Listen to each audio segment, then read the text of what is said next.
Fala pessoal, sejam todos bem-vindos. Bora aqui para mais um conteúdo, mais uma notícia trazendo para vocês as últimas informações diretamente de Brasília. Pessoal, vamos aqui com comentários do Bradock Show, já deixando os créditos ao canal do Bradock Show na plataforma do YouTube.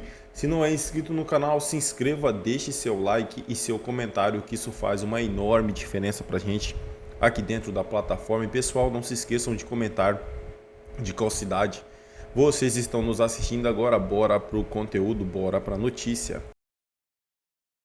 Justamente, né, Consta, é bom lembrar pela Comissão de Constituição e Justiça da Câmara, né, que é uma comissão dedicada a isso, verificar se o texto é constitucional ou não, a admissibilidade. Então é praticamente uma anulação do trabalho do Congresso, né? Para que serve a Câmara ter uma comissão para isso se vai ser anulado, né?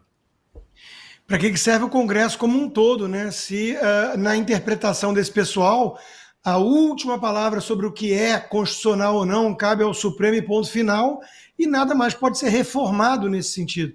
É uma forma de criar uma ditadura perfeita, né? Meia dúzia do STF decide tudo, age de forma muitas vezes inconstitucional, quando o legislativo que sofre ingerência, né, ignorando a divisão, a independência entre os poderes, né? O Barroso falou da harmonia e a independência. Quando ele tenta reagir para conter o STF, que não pratica a autocontenção, é considerado a priori, antes mesmo de avaliar o mérito todo, né, como uma provocação inconstitucional. E o Pacheco está lá para isso. Aliás, lembrando que ele é do PSD, do Partido do Kassab, é isso aí, né? Então, essa turma está lá para isso. Um advogado do Senado que deu um parecer contrário, por exemplo, ao impeachment do Alexandre de Moraes, né, que é um mecanismo de freios e contrapesos necessário para funcionar no país, descobriu-se, a revista Oeste veio com uma reportagem, que ele tem um escritório com 100 processos ou mais no STF, que é outro escândalo pouco falado, né, os escritórios dos cônjuges dos ministros supremos. Então é tudo conflito de interesse, é tudo promíscuo. O Toffoli e o outro lá viajam para um evento, tudo pago, que pago pelos irmãos Batista, que tem um monte de caso da JBS no próprio STF. Então é muita promiscuidade. Todo mundo está vendo o abuso de poder, o arbítrio, que não estão funcionando adequadamente as instituições, né? E aí, quando, repito, o Congresso tenta fazer alguma coisa, a reação, até mesmo às vezes por recado, o Barroso começa a dar entrevista, o Gilmar Mendes começa a dar entrevista, a gente sabe quem são os assessores informais da velha imprensa, começam a se manifestar e dar recado. Se isso aí for adiante, vai ter consequências. Uma delas, a Eliane Cantanhede, fala abertamente em guerra política e diz que o STF tem um arsenal para usar, que são os processos de parlamentares no STF. Ameaça, não é nem velada, não é nem sutil, ameaça escancarada por meio da mídia. Então o negócio virou várzea. Isso é republiqueta das bananas. Não dá para levar a sério o Pacheco todo empolado, as instituições, isso é inconstitucional, a última palavra. Aí vem o Flávio Dino, comunista do STF, né, dizer que questão de constitucionalidade cabe ao STF dizer. É um espantalho. Ninguém está dizendo que o STF vai perder a prerrogativa de julgar a questão da constitucionalidade. O que está dizendo ora bolas, é uma mudança constitucional aprovada por maioria de 3/5, como tem que ser uma PEC, para mexer em coisas que não são pétreas, que não têm a sensibilidade que eles estão dizendo. Por exemplo, decisão monocrática de ministro. Onde que isso fere os itens lá que não pode mexer? É ridículo esse argumento, é um espantalho. A gente sabe como é que funcionam as estratégias de narrativa, né? Então, o Brasil está sequestrado por uma minoria de ministros que ignoram a própria Constituição, da qual deveriam ser guardiões, e quando o Legislativo, que é quem cabe, tenta reformar algumas questões para mitigar o abuso, vem chantagem, ameaça, o aviso de que vai decretar qualquer coisa que venha inconstitucional. Então fecha o Congresso, economiza para o contribuinte brasileiro, né, para o pagador de impostos, uns 11, 12 bi por ano aí. Fecha, serve mais para nada, né? Tá aí, Rodrigo. Desculpa, Abraão. Esse caso específico é mais um, dentre muitos outros que nós já tratamos aqui, que expõe de maneira inequívoca a relevância da eleição para o Senado da República em 2026. Quer dizer, o instrumento constitucional disponível para você equilibrar isso de maneira perene, colocar efetivamente as coisas no seu devido lugar, quer seja nos assuntos de relações exteriores, política internacional, nós estávamos falando agora há pouco, e também, em igual medida, a questão do judiciário.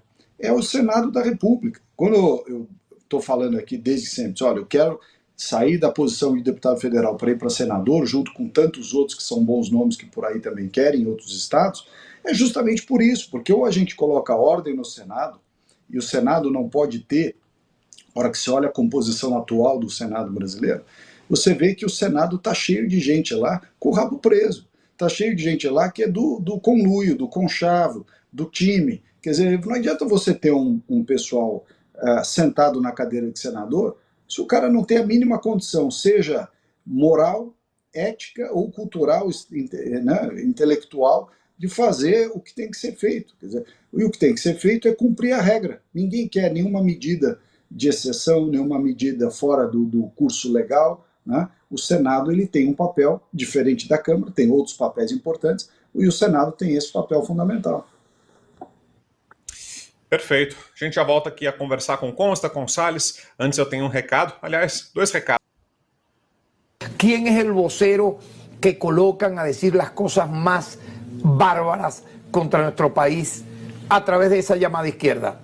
Al señor Boric. ¿Y quién le sigue ahora? Lula. Para mí Lula fue captado. Lula fue captado en prisión. Esa es mi teoría. Él no es el mismo que fue el fundador del PT. Lula no es el mismo el que fundó y arengó a los movimientos obreros de Brasil, al que se lanzó varias veces presidente y no triunfó. Pero el Lula que va preso por corrupción y que de pronto aparece habilitado como que no hizo nada, gana la presidencia, pero usted ganó, señor Lula, tanto que se mete en los asuntos internos de Venezuela, se lo digo, usted ganó porque un tribunal electoral determinó su victoria a través de una sala electoral.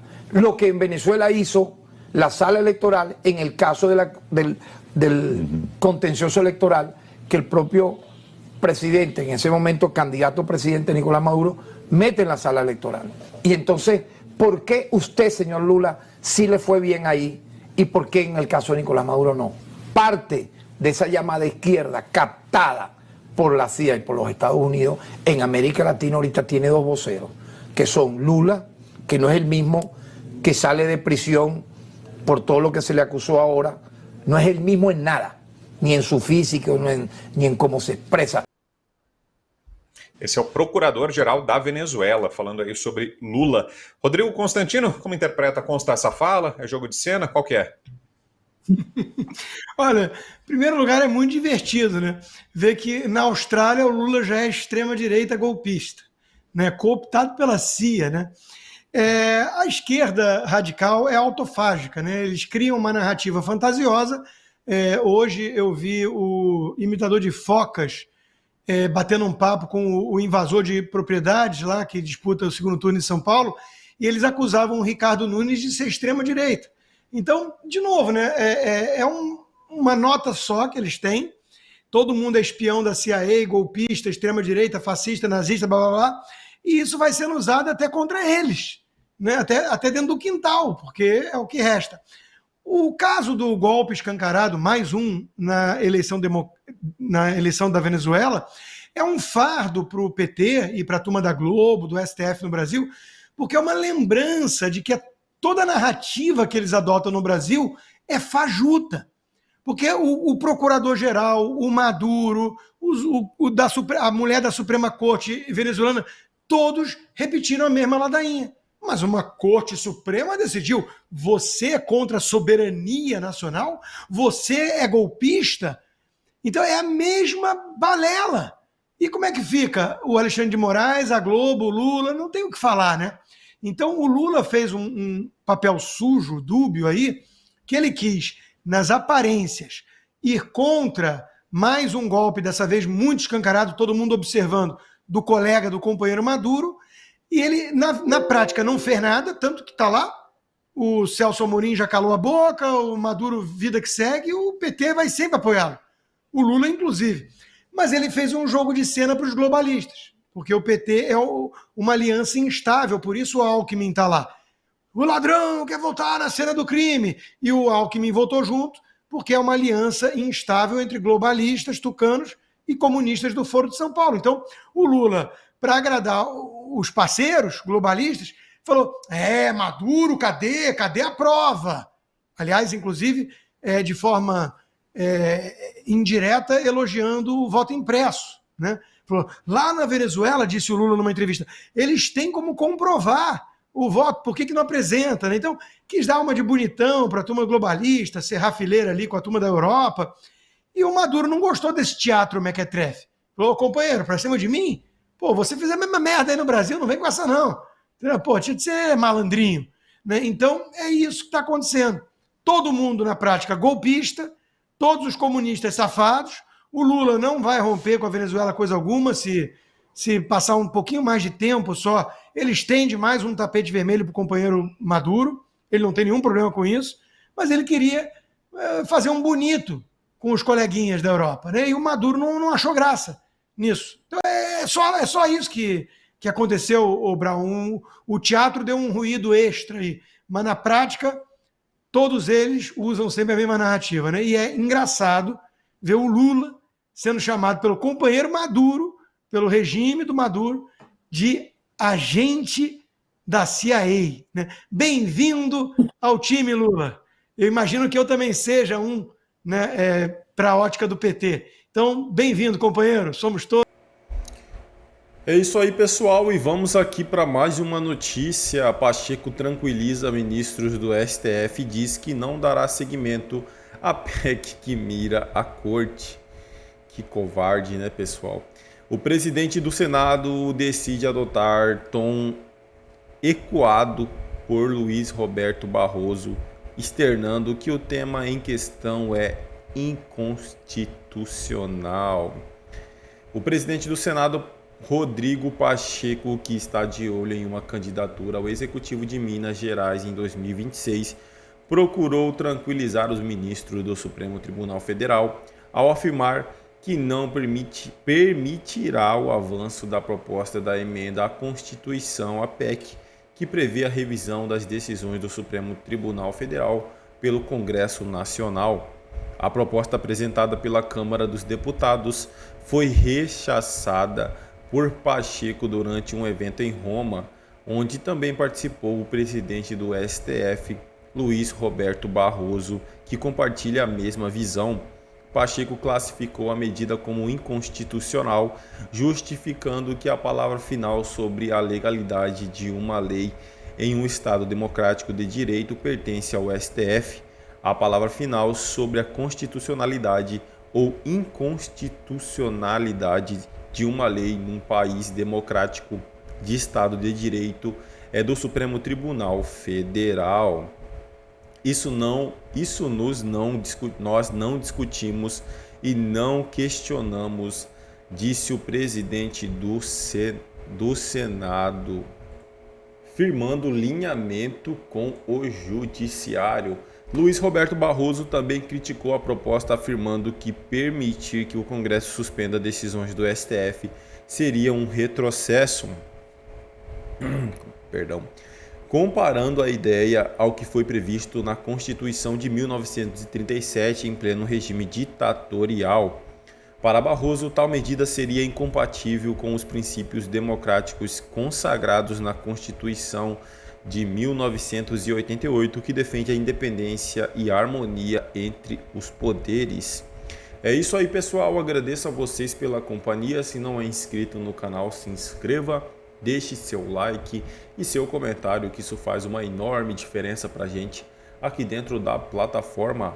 Agradeço pela companhia e só mais uma coisa, pessoal. Quando forem se inscrever no canal, ative o sininho das notificações, porque assim que a gente postar um conteúdo, chegará diretamente em seu smartphone ou em seu computador. Agradeço pela companhia e até o próximo conteúdo.